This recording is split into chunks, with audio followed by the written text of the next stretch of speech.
Now, a Christian family has had their appeal settled and a commitment from the government to transform or reform transgender policies in primary schools following a 5-year legal battle.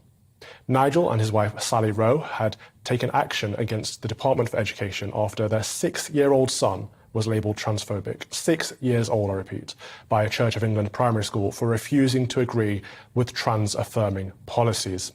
With me now are the parents in question, Nigel and Sally Rowe. First of all, thank you so much for joining me in the studio. Thank you very much for having us. Yeah, how on earth can a 6-year-old be transphobic? Exactly. A 6-year-old doesn't have the cognitive ability to work those sort of things out, does it? No. And that's why this is so utterly ridiculous. But let's also just remember this was a Church of England school. Okay. And for me, the greatest tragedy is that the Church affirmed this. And Justin Welby's, seeing children, I can't remember how he puts it, but valuing all God's children. Well, if we truly want to value all God's children, we certainly don't affirm these ideologies at such a young age. And it's really tragic. But thankfully, the government, specifically Suella Braverman, who was the Attorney General, she seems to be in agreement with us. So this is a wonderful turning point. Yeah.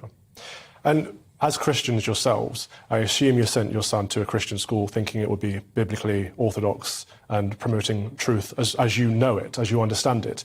Was that the case? Absolutely. We are committed Christians.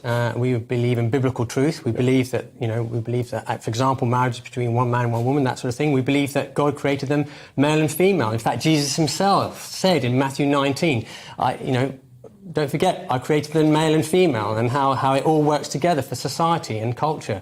And the family is fundamental to a culture, the nuclear family. And of course, this is being destroyed and broken.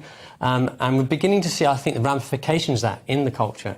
But we as Christians believe that, no, a boy is a boy and a girl is a girl. We don't deny the fact that there will be children that will suffer from gender dysphoria.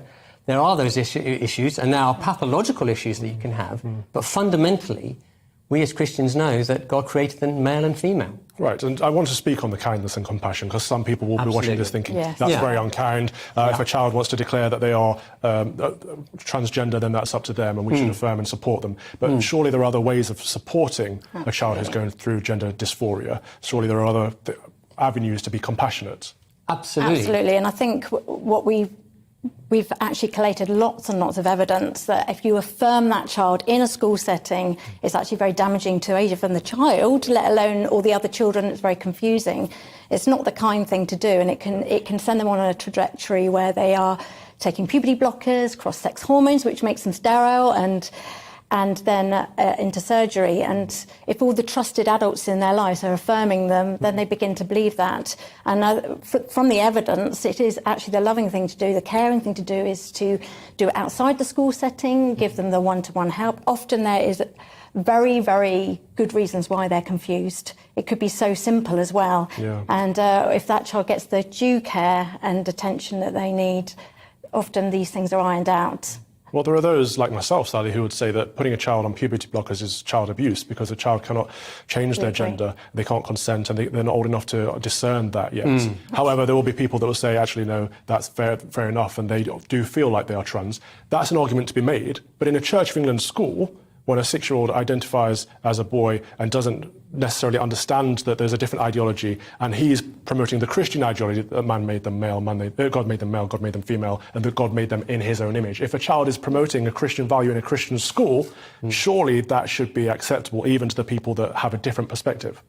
And that's why I think it causes distress to some children. For example, our children are brought up at home with Christian values. Right. And so therefore, when they go to school, they find they're in a battle. And they're in a battle not only with, some teachers, but they're in a battle with other children who are coming out with a different ideology, if you like. And it makes it very difficult for children. And I'm 6-year-olds. Yeah. I mean, it's so young. What does a 6-year-old know? A child should be a child at 6 at school should be learning maths, science, things, doing this, playing, all those things. Do we really want to start pursuing these ideologies of transgenderism? That's a battle of values, and at 6 years old, how do they decide whether it's the parents' values or the teachers' values that they take on board? Indeed. And surely that comes back to why you chose that particular school to send your child to, because you assumed they'd have your values. Absolutely, and being a Church of England school, it's fundamentally should have a biblical foundation to everything, in fact.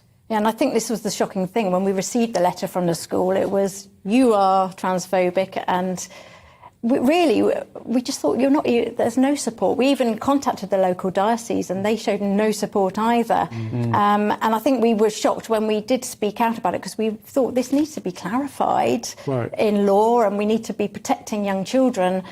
The church, on the whole, was silent, and some were even openly against us. And I think that's what we found so shocking and devastating. It grieved us. I'm sure that the local diocese would disagree with that, but if you're not getting support from the diocese, where can other Christians go? Like, if you're speaking to other parents right now and they're not getting support from their local priest or their bishop, where can they go? Yeah, well, that is one of the problems. Where can they go? You see, ultimately, the church should be the bastion of a moral foundation, shouldn't it, in a society? And this is but even if in the secular world, I think they often have greater respect for people in the church who say, no, actually, we stand on these values. These are the biblical values we stand on. You may not agree with it, but these are the values that we stand with as Christians and in Christian schools. But it wasn't rhetorical, Nigel. I mean, generally, where did you go for sport? Who did help you? What organisations can people reach out to? Well, there will be many people across the country who's in a very similar situation. It's a very lonely place. It is a very lonely place. And actually, many people we had had fellowship for years didn't support us. I think this was such a shock.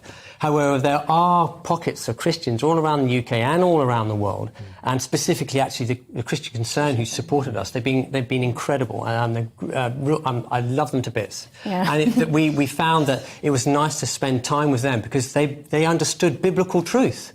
And so it was very comforting. So we didn't feel alone anymore. And, of course, they've been supporting us over the last 5-6 years over this case. It's been a long time. We would encourage, actually, if anyone is in this similar situation, to contact them, because they stand all the way through. They're steadfast, they're supportive. They've been amazing support. They're like family to us now, aren't they? They are. They are. I can vouch for them. They're a fantastic organisation. They do a lot of good work. What's the current situation with your son's school? We homeschool. Okay. We don't know exactly what's going in school, so we actually now homeschool. I think we've upset the education establishment, if not probably the Church of England as well. You know, the Department of Education, if you like, from the education side. So we're not particularly popular, but that's to be expected. You know, Jesus said, "Remember, when they hate you, they hated me first." Yes, that's the quote I was trying to say earlier. Thank you. You were. Yeah. And actually, to encourage parents, homeschooling has been absolutely amazing for our boys. We're a part of a good community as well, and they have thrived, and it's been very fruitful for them. They're blossoming and growing, so it's been amazing. We've got time for one short answer. Okay. Homeschooling is something I very much promote because you cannot rely on the schools not to have a political ideology these days. Where can parents go to if they want to start homeschooling their own children? Pass on to Sally. There's Chess, that are a good organisation. There's Classical Conversations. They're also very good organisations. There's a couple there. Okay. Thank you so much. Thank you so much. Okay, thank you. God bless you both. That was parents Nigel and Sally Rowe. The Times reported last week that Whitehall officials said that guidance for schools on transgender issues is being developed by the department in conjunction with the Equality and Human Rights Commission, with a view to undertaking a public consultation on draft guidance.